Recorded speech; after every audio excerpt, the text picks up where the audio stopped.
Welcome friends, Jai Bharat, Jai Hindustan.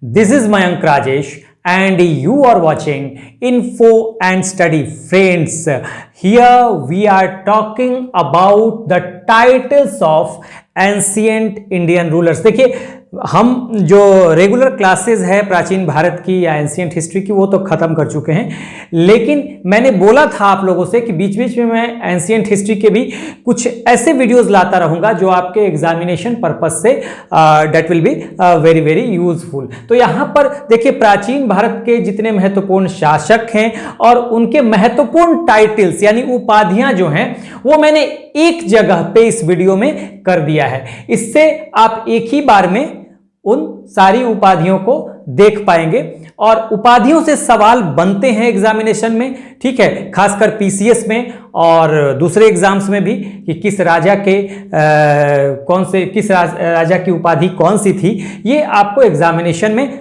अक्सर पूछा जाता है। तो इसलिए जो भी महत्वपूर्ण शासक हैं पूरे प्राचीन भारत की बात अगर हम करें, पूरे एंशिएंट हिस्ट्री की बात करें, तो यहां पर मैंने दे दिया है। तो आइए हम देखना शुरू करते हैं। देखिए, मौर्यंस, फिर कुषाण और उसके बाद यानी पोस्ट मौर्यन पीरियड में कुषाण थे, उसके बाद ये सारा गुप्त पीरियड के जितने भी शासक हैं उनके टाइटल्स और फिर हर्षवर्धन का सारा टाइटल मैंने यहां कर दिया है। आइए हम देखना शुरू करते हैं। देखिए, यहां पर सबसे पहले हम बात करेंगे मौर्यन पीरियड से, ठीक है।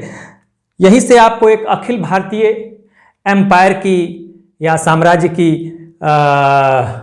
परिकल्पना उभर के आती है।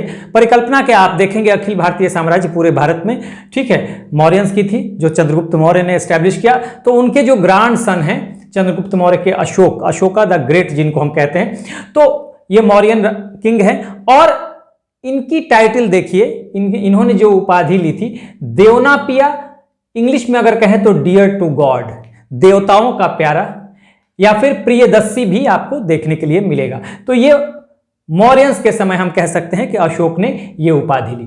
उसके बाद जब हम पोस्ट मौर्यन पीरियड में आते हैं तो कुषाण शासक कनिष्क, जिसने की चौथी बुद्धिस्ट काउंसिल कराई थी, फोर्थ बुद्धिस्ट काउंसिल यानी कि चौथी बौद्ध संधि, बहुत ही महत्वपूर्ण शासक पोस्ट मौर्यन पीरियड में कुषाण। ये बाहर से आए थे, नॉर्थ वेस्ट से आए थे और खासकर सेंट्रल एशिया, मध्य एशिया से आने वाले शासक थे ये कुषाण। तो उसी का एक प्रमुख सबसे महान शासक कनिष्क, मैंने पढ़ाया है आप लोगों को, ठीक है। तो कनिष्क ने सन ऑफ गॉड, या इसी को आप देवपुत्र भी कह सकते हैं हिंदी में, तो सन ऑफ गॉड और देवपुत्र का इसने उपाधि लिया था कनिष्क ने। तो ये दोनों बहुत ही इंपॉर्टेंट है एग्जामिनेशन पर्पस से, कई बार पूछे गए हैं। ये देवपुत्र तो कई बार पूछा गया है और अशोक के बारे में भी आपको कुछ एग्जाम्स में पूछे गए हैं, तो ये आपको ध्यान रखना पड़ेगा। उसके बाद आइए हम देखते हैं आगे। यहां देखिए, ये मौर्यंस और फिर पोस्ट मौर्यंस। पोस्ट मौर्यन में सिर्फ हम कनिष्क के बारे में जानेंगे, महत्वपूर्ण शासक और इनका ये टाइटल। उसके बाद देखिए, जब हम गुप्त पीरियड में आते हैं, यहां से लेकर यहां तक पूरा गुप्त पीरियड है, ठीक है। मौर्यंस, फिर आपको पोस्ट मौर्यंस यानी मौर्योत्तर काल में कनिष्क को हम देखेंगे, मौर्यंस में अशोक की उपाधि को देखेंगे, ठीक है। उसके बाद गुप्त पीरियड एक ऐसा पीरियड है जिसमें उपाधियों की भरमार है और खूब सवाल पूछे जाते हैं। तो देखते रहिए। ये संस्थापक थे श्रीगुप्त, ठीक है, गुप्तों के। तो इन्होंने उपाधि ली थी आदिराज और महाराज की, ठीक है, आदिराज का भी और महाराज का भी, ये इनकी उपाधियां थी। तो अब इसमें देखिए, श्रीगुप्त की उपाधि कोई बहुत ज्यादा आपके लिए एग्जामिनेशन पर्पस से बहुत महत्वपूर्ण नहीं है, लेकिन चूंकि गुप्त शासकों में उपाधियों की भरमार थी, तो जो भी इसमें महत्वपूर्ण शासक हैं, चूंकि ये संस्थापक हैं इसलिए मैंने ये नाम दे दिया है। आप ना भी इसको एक बार देख लेंगे सरसरी निगाह से, लेकिन जो आएगा इधर से आएगा, ठीक है। देखिए, समुद्रगुप्त, सबसे इंपॉर्टेंट रूलर गुप्त डायनेस्टी के, इनको विंसेंट आर्थर स्मिथ ने इनको उपाधि दी थी नेपोलियन ऑफ इंडिया। याद रखना है, नेपोलियन ऑफ इंडिया क्यों कहा गया? क्योंकि ये बहुत बड़े योद्धा थे, अलग अलग नीतियां थी, दक्षिण के राज्यों के लिए अलग, ठीक है, नॉर्थ वेस्ट के लिए अलग, विदेशी राज्यों के लिए अलग, पड़ोसी राज्यों के लिए अलग, और सब पे इन्होंने अलग अलग नीतियां अपनाई और बहुत सारे युद्ध इन्होंने जीते, जो एक तरह से कहा जाए जिस बात के लिए नेपोलियन फेमस हुआ यूरोप में, उसी तरह से भारत में समुद्रगुप्त। ठीक है, तो ये आपको रखना है, नेपोलियन ऑफ इंडिया किसको कहा गया? गुप्त शासक समुद्रगुप्त को। ठीक है, इन्हीं के कुछ और टाइटल्स हैं यानी उपाधियां हैं, जैसे धरणीबंध, पृथ्वीयाम अप्रतिरथ। धरणीबंध, पूरे धरती को बांध लिया, पूरे धरती को बांधने वाला यानी पूरे धरती को जीतने वाला, इसलिए धरणीबंध। पृथ्वीयाम अप्रतिरथ, पृथ्वी प्रथम वीर, इस तरह का टाइटल सारा युद्ध से रिलेटेड है, वीरता दिखा रहा है इनका। प्राचीर धर्म बंधु। और ये जो देखिए, ये जो यहां से यहां तक का ये जो टाइटल है ना, इनकी उपाधियां, ये तो विंसेंट स्मिथ ने दिया। ये टाइटल जो है ये दिया था, ये दिया गया है प्रयाग प्रशस्ति में। प्रयाग प्रशस्ति में ध्यान दीजिएगा, प्रयाग प्रशस्ति में, जो कि प्रयाग में है ये प्रशस्ति, और लिखा गया है कहां पे? एक पिलर पे है, मैंने पढ़ाया भी हुआ है। और लिखा गया है किसके द्वारा? समुद्रगुप्त के कोर्ट पोएट थे हरिसेन, उन्हीं के द्वारा प्रयाग प्रशस्ति लिखा गया, जिसमें कि पूरी बातें, सारी बातें समुद्रगुप्त के बारे में लिखी गई है। तो उसी में ये आपको उनके टाइटल्स या उपाधियां देखने को मिलेंगे, तो ये आपको ध्यान रखना है। उसके बाद समुद्रगुप्त के बाद हमने श्रीगुप्त देखा, फिर समुद्रगुप्त देखा गुप्तों में, और उसके बाद चंद्रगुप्त सेकेंड। ये भी बहुत महान, दो शासक गुप्त पीरियड में, समुद्रगुप्त और चंद्रगुप्त सेकेंड। इसी को चंद्रगुप्त विक्रमादित्य भी कहा गया, क्योंकि विक्रमादित्य इन्होंने उपाधि ली थी। विक्रमादित्य और शकारी, शकों पर विजय के बाद, मालवा वालवा के क्षेत्र में शकारी थे, शक थे, तो उन पे विजय के बाद विक्रमादित्य और शकारी की उपाधि ली। ये गुप्त शासक परम भागवत की उपाधि भी रखते थे। लगभग ये तो इन्होंने तो रखा ही था, और भी गुप्त शासकों ने रखा था। ये महत्वपूर्ण शासक हैं। परम भागवत यानी विष्णु, क्योंकि ये हिंदू धर्म को मानने वाले लोग थे वैष्णव, और विष्णु को मानने वाले विष्णु जो थे, विष्णु धर्म को ये ज़्यादा तरजीह देते थे, तो परम भागवत। उसके अलावा सहसांक, तत्व परिग्रहेण, राजाधिराजर्षि, हाँ, देवराज, देवगुप्त, देवश्री। तो ये आपको परम भागवत तो इनका प्रिय टाइटल था, ठीक है ना। चंद्रगुप्त सेकंड कहें या चंद्रगुप्त विक्रमादित्य कहें, तो ये आपको ध्यान देना पड़ेगा। विक्रमादित्य, शकारी, परम भागवत, सहसांक, तत्परिग्रहेण, राजाधिराजर्षि, देवराज, देवगुप्त और देवश्री, ये पूरा आपको ध्यान देना पड़ेगा। उसके बाद देखिए कुमारगुप्त भी एक महत्वपूर्ण शासक है। ये सबसे महत्वपूर्ण है दोनों, समुद्रगुप्त और चंद्रगुप्त सेकंड। कुमारगुप्त हैं तो इनका है महेंद्रदित्य, राज महेंद्र, श्री महेंद्र, अश्वमेध यज्ञ किया था। और उसके बाद पृथ्वीपति और पृथ्वी वैवस। पृथ्वीपति का मतलब यहां भी पूरे पृथ्वी को जीत लिया एक तरह से, तो ये कुमारगुप्त के लिए था। हाँ, ये पूरे गुप्त पीरियड में आप उपाधियों की भरमार देखेंगे, उपाधियों से खूब सवाल बनते हैं एग्जाम में, ठीक है। अब देखिए स्कंदगुप्त, ये भी एक महत्वपूर्ण शासक हैं। हालांकि इन्होंने विक्रमादित्य की उपाधि, इनके बारे में भी कहा जाता था कि इन्होंने ली थी, लेकिन आपके लिए जब एग्जाम में मैं बता देता हूं कि अगर 4 शासकों का नाम हो, ठीक है, और चंद्रगुप्त का नाम, चंद्रगुप्त सेकंड का नाम ना हो, और विक्रमादित्य पूछा जाए कि विक्रमादित्य की उपाधि किसने ली, तो आप स्कंदगुप्त का नाम लिख सकते हैं, लेकिन जनरली ऐसा नहीं देता, ठीक है। विक्रमादित्य का मतलब चंद्रगुप्त सेकंड ही है। हालांकि इनके बारे में भी कहा जाता है कि इन्होंने विक्रमादित्य की उपाधि ली थी, लेकिन इनके मुख्य जो इनकी जो उपाधियां हैं, शक्रादित्य, क्रमादित्य, शक्रोपम या शकोपम, कहीं शक्रोपम ऐसा लिखा हुआ मिलेगा। ये 3 उपाधियां स्कंदगुप्त की, ठीक है। अब ये पूरा गुप्त पीरियड खत्म हो गया। मौर्यों में हमने देख लिया, मौर्यों में एक अशोक को देखना था। उसके बाद पोस्ट मौर्यन में कनिष्क का ही इंपॉर्टेंट है, ठीक है। उसके बाद हम आ गए थे मौर्यों में, श्रीगुप्त से लेकर स्कंदगुप्त तक हमने देखा।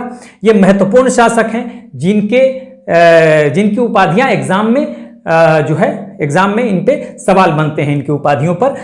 एंड फाइनली हम देखेंगे पोस्ट गुप्ता पीरियड में हर्षवर्धन को, यही अंतिम हिंदू शासक कहा जाएगा।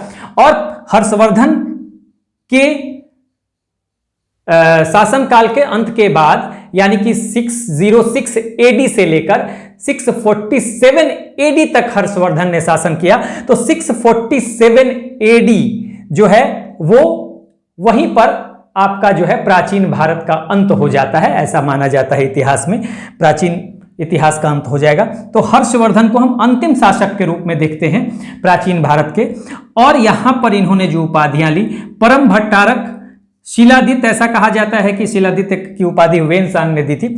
उसके बाद सकलोत्तर पथनाथ पथेश्वर, ये इसलिए कहा गया, देखिए यहां पे समझ लीजिए इसको, ये तीनों उपाधियां आपको याद रखनी है। सकल, सकल मतलब पूरा, कुल, टोटल।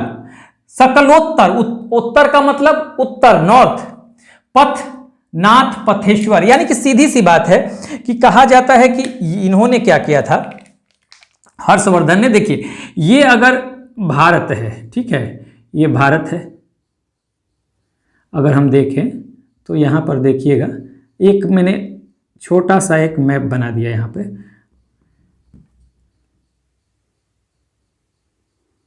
ठीक है, ये एक मैप हमने बनाया। तो ये देखिए पूरा नॉर्थ इंडिया में आप देखेंगे पोस्ट मौर्यन पीरियड में, गुप्ता पीरियड के बाद, पोस्ट गुप्ता पीरियड में, पोस्ट मौर्यन कह रहा हूं, पोस्ट गुप्ता पीरियड में हर्षवर्धन ने एक बड़ा एम्पायर बनाया था। तो इसलिए नॉर्थ इंडिया का सकल मतलब टोटल, कुल, सकलोत्तर, उत्तर का मतलब उत्तर यानी नॉर्थ, ठीक है ना, नॉर्थ इंडिया, पथनाथ पथेश्वर यानी कि पूरे नॉर्थ भारत को जीतने वाला। तो एक तरह से हर्षवर्धन ने इस तरफ जो नॉर्थ इंडिया में एक अपना साम्राज्य कायम किया था, इसलिए इसको कहा गया। कुषाण जो थे मध्य एशिया से, मैंने बताया था, ये अशोक है, मौर्यन है, उसके बाद आ गए थे। पोस्ट मौर्यन पीरियड में मैंने बताया हुआ है, पोस्ट मौर्यन पीरियड में कुछ जो मौर्यंस के सक्सेसर आए वो कुछ विदेशी आए, ये नॉर्थ वेस्ट से, और नॉर्थ वेस्ट में भी देखिए ये पाकिस्तान हो जाएगा, एक तरह से ये पाकिस्तान हो जाएगा, और फिर ये अफगानिस्तान हो जाएगा। इसके ऊपर आप देखेंगे ये ईरान हो जाएगा, इसके ऊपर पूरा मध्य एशिया है, ठीक है। तो ये मध्य एशिया वाले क्षेत्र से सब आते हैं भारत में, ठीक है। मध्य एशिया वाले क्षेत्र में सबसे पहले इंडो ग्रीक आते हैं, हाँ, बैक्टीरिया के, Indo Greek of bacteria, bacteria के हिंद यवन, ये फॉरेन सक्सेसर्स हैं मौर्यंस के। तो ये नॉर्थ वेस्ट ऑफ अफगानिस्तान और कुछ पार्ट सेंट्रल एशिया की, यही अफगानिस्तान और ईरान के ऊपर पूरा मध्य एशिया है, ठीक है ना। तो सबसे पहले, और ये है बैक्टीरिया, जिसको कहते थे बैक्टीरिया, तो इंडो ग्रीक ऑफ बैक्टीरिया सबसे पहले आते हैं, हिंद यवन, बैक्टीरिया के हिंद यवन। उसके बाद आएंगे कौन, उसके बाद आएंगे सीथियंस, जिनको शक कहा जाता था, वो भी इधर से ही आएंगे भारत में, मौर्यंस के बाद पोस्ट मौर्यन पीरियड में। उसके बाद आएंगे पहलव या पर्थियन, ही उनको कहते थे इंग्लिश में। ये नॉर्थ ईरान में जो रहने वाले लोग हैं यही पर्थियन कहे जाते थे। और फाइनली आते हैं कुषाण, ठीक है। सब सेंट्रल एशिया से भारत में इन करेंगे पोस्ट मौर्यन पीरियड में, यानी कि मौर्योत्तर काल में।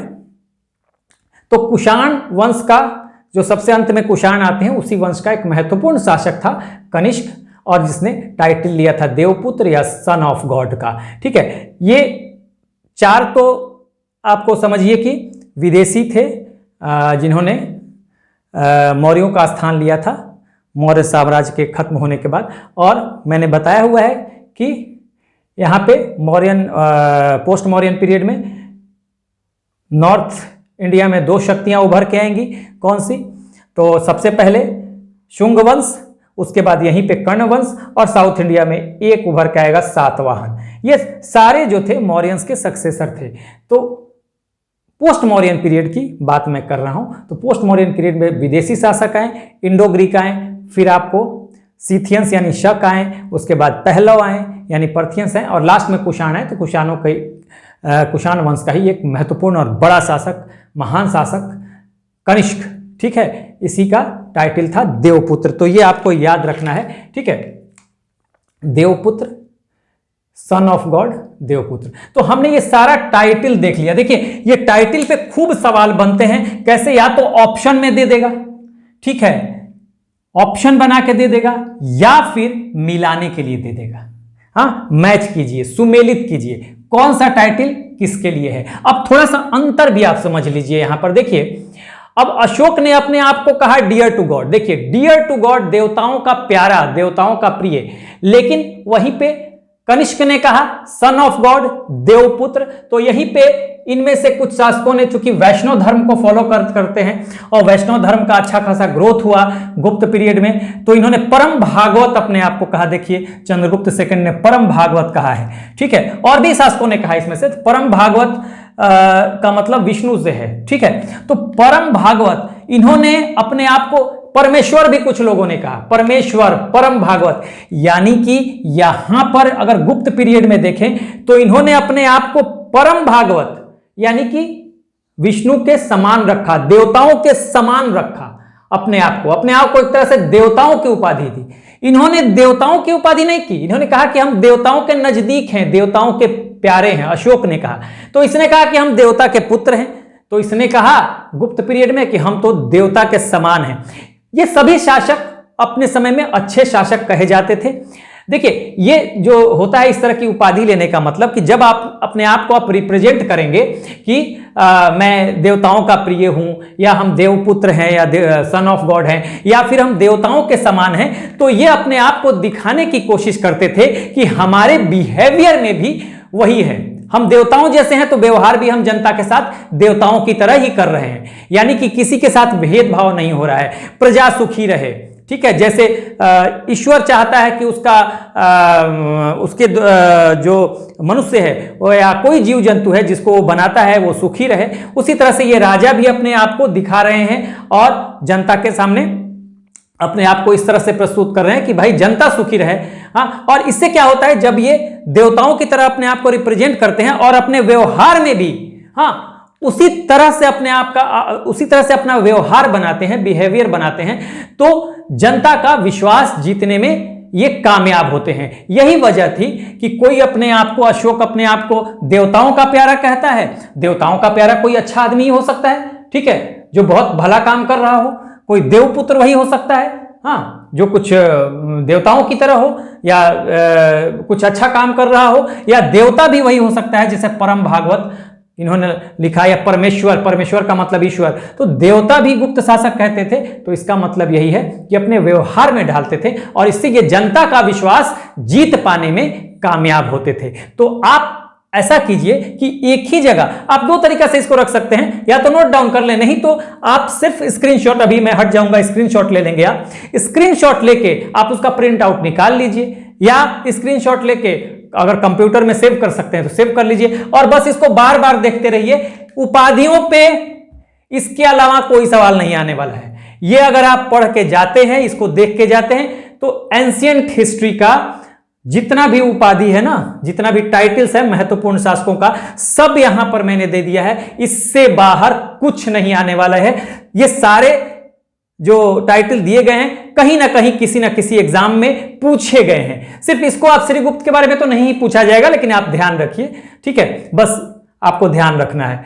यहां से समुद्रगुप्त, चंद्रगुप्त सेकंड, कुमारगुप्त, स्कंदगुप्त, समुद्रगुप्त और चंद्रगुप्त सेकंड, ये बहुत इंपॉर्टेंट है। ये तीन आपके लिए बहुत इंपॉर्टेंट है, इसको तो बार बार देखिए, ठीक है। ये समुद्रगुप्त, फिर चंद्रगुप्त सेकंड यानी चंद्रगुप्त विक्रमादित्य, और स्कंदगुप्त, ये बहुत इंपॉर्टेंट है। वैसे तो आप देख तो लीजिए सारा, ठीक है, क्योंकि बहुत ज्यादा नहीं है, बार बार देखेंगे याद हो जाएगा। हर्षवर्धन को भी देखना है, सकलोत्तर पथ नाथ पथेश्वर, ये पोस्ट गुप्ता पीरियड में हर्षवर्धन अंतिम शासक, अंतिम हिंदू शासक, और ये दोनों तो कई बार पूछे गए हैं एग्जाम में, ठीक है।